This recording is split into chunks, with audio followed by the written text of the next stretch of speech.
حضرت علی رضی اللہ تعالیٰ عنہ کی حضرت حسن رضی اللہ تعالیٰ عنہ کو کامیابی کے لیے وصیت۔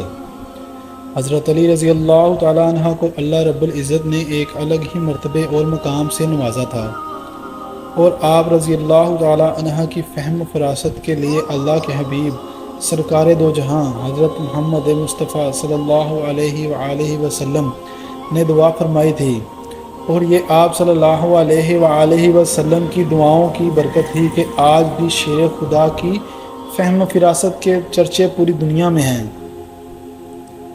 آپ رضی اللہ تعالیٰ عنہ کے بارے میں حضور اقدس صلی اللہ علیہ وآلہ وسلم نے فرمایا تھا کہ میں علم کا شہر اور علی اس کا دروازہ ہے۔ یہی وجہ تھی کہ حضور اکرم صلی اللہ علیہ وآلہ وسلم کے وصال کے بعد بھی لوگ اپنی مشکلات کا حل جاننے کے لیے حضرت علی رضی اللہ تعالیٰ عنہ سے رجوع کیا کرتے تھے۔ حضرت علی رضی اللہ تعالیٰ عنہ نے اپنے فرزند کو وصیت فرمائی تھی، جن کو ہم ایک کامیاب زندگی کے اصول بھی کہہ سکتے ہیں۔ وہ باتیں یہ ہیں: حضرت علی رضی اللہ تعالیٰ عنہ نے اپنے فرزند حضرت حسن رضی اللہ تعالیٰ عنہ سے فرمایا کہ 4 باتیں یاد رکھو، ان کے ہوتے ہوئے جو کچھ کرو گے وہ تمہیں ضر نہ پہنچائے گا۔ فرمایا، سب سے بڑی ثروت عقل و دانش ہے، سب سے بڑی نداری حماقت و بے عقلی ہے، سب سے بڑی وحشت غرور خود بینی ہے، اور سب سے بڑا جوہر ذاتی حسن و اخلاق ہے۔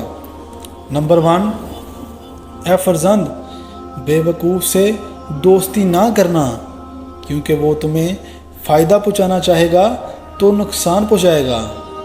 نمبر 2، اس طرح بخیل سے دوستی نہ کرنا، کیونکہ جب تمہیں اس کی مدد کی انتہائی ضرورت ہوگی تو وہ تم سے دور بھاگے گا۔ نمبر 3، بدکردار سے دوستی نہ کرنا، وہ تمہیں کوڑیوں کے مول بیچ ڈالے گا۔